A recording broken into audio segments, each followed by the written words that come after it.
पुराण की जय। इति लंघ्यत मर्यादं तक्षक सप्तमोहनी दध्यायतिस्तस्मिन् कुलंगारं चोदितो मे तदुहम।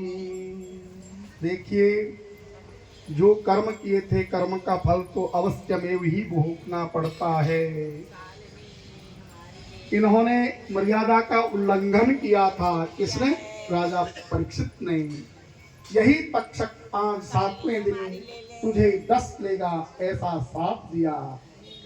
स्नान से वापस आकर के पिता के गले में सर्प को देख करके पिता से निपट गए उनके पुत्र।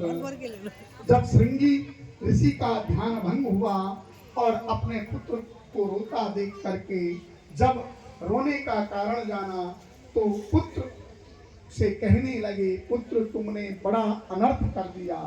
हे पुत्र, तुमने बहुत अनर्थ कर दिया। राजा के न रहने पर देश में चोर डाकू इत्यादि पैदा हो जाते हैं। जिस देश का राजा नहीं होता है तो दूसरा देश आक्रमण कर देता है और राज सत्ता को, राज वैभव को लुटा लेता है। इसलिए देश का जो राजा है उसको अवश्य में भी होना चाहिए। कह रहे हैं कि पुत्र तुमने यह बड़ा अनर्थ कर दिया। राजा के न रहने पर देश चोर डाकू बढ़ जाएंगे, यज्ञादि करने वाला कोई नहीं रहेगा, धर्म का नाश हो जाएगा। इसलिए मीठी बाणी बोलिए मन का आपा खोए और अन्न को शीतल करे आपहु शीतल हो।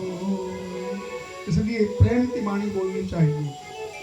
ऐसी वाणी नहीं बोलनी चाहिए कि दूसरे को बुरा लगे, और ना ही झूठी बात बोलनी चाहिए। अपने मन की बनाई हुई बात नहीं बोलनी चाहिए, उससे पाप लगता है। वो इसी लोक में दिख जाता है। जो जैसा करता है वैसा बढ़ता है, सब दिखता है।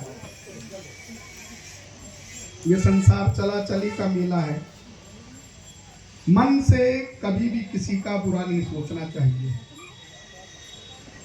जो मन से दूसरे का बुरा सोचता है, कहा गया है अन्यायम पार्जितम वित्तम 10 वर्षाणि तिष्ठते।